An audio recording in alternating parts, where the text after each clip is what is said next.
ममता बनर्जी ने तमाम राजनीतिक और क्षेत्रीय दलों को चिट्ठी लिखकर केंद्र सरकार के रवैये पर सख्त सवाल उठाए हैं। ममता बनर्जी ने कहा है कि केंद्र सरकार गैर बीजेपी शासित राज्यों के अधिकार लगातार कम कर रही है, उनके लिए मुश्किल पैदा कर रही है। 28 मार्च को ममता बनर्जी ने यह चिट्ठी लिखी है और सभी दलों को भेजी है। इस पर ज्यादा जानकारी के लिए हमारे साथ जुड़ गए हैं हमारे सहयोगी अनुराग द्वारी। अनुराग, इस चिट्ठी में क्या क्या कहा है ममता बनर्जी ने? देखिए अंजलि, दिल्ली को केंद्र में रखते हुए उन्होंने दिल्ली के जो हालात हैं और जो नया कानून वहां पर दिल्ली के संदर्भ में देश की संसद में आया उसको लेकर उन्होंने चिट्ठी लिखी है। खत में 7 बातें लिखी हैं उन्होंने, जिसमें पहला ये लिखा है कि जो राज्य सरकारें हैं वहां पर जो राज्यपाल हैं उनको केंद्र की कठपुतली के तौर पर इस्तेमाल किया जा रहा है। और दूसरा पॉइंट उन्होंने लिखा है कि जितनी भी केंद्रीय एजेंसियां हैं, चाहे ईडी हो चाहे सीबीआई हो, उसका गैर वाजिब इस्तेमाल किया जा रहा है। तमिलनाडु और बंगाल का उदाहरण दिया है कि किस तरह के ईडी के छापे पड़े, तो उनका कहना है कि उनको डराने के लिए केंद्रीय एजेंसियों का इस्तेमाल किया जा रहा है।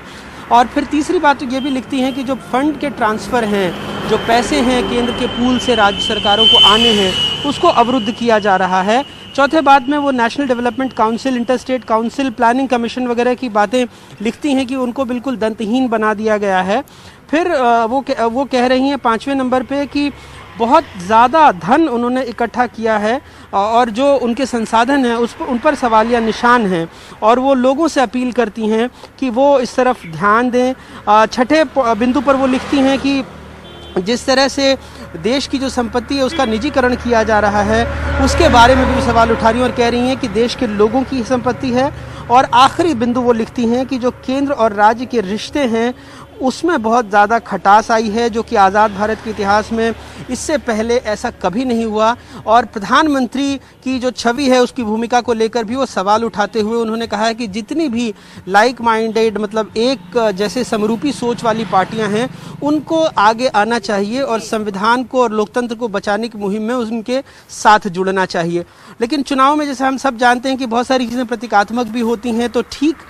दूसरे फेज से पहले जब नंदीग्राम में उनके सामने एक बहुत कड़ा मुकाबला है, उसके पहले इन चिट्ठियों के प्रतीक भी ढूंढने चाहिए या समझना चाहिए कि आखिर वो एक प्लेटफॉर्म पर आने की बात क्यों कह रही हैं। अंजलि जी, संक्षिप्त में यही थोड़ा खुलासा आपसे चाहेंगे इस पूरी बात पर कि आखिर जो टाइमिंग है वो क्यों इतनी अहम हो जाती है, क्योंकि बहुत ही इंडिविजुअलिस्टिक लीडर रही हैं और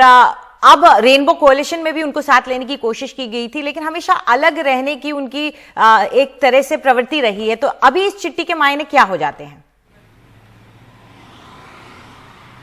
देखिए, अगर आप देखेंगे तो जो आसपास के पड़ोसी राज्य हैं, चाहे बिहार हो, चाहे झारखंड हो, चाहे हेमंत सोरेन हो, चाहे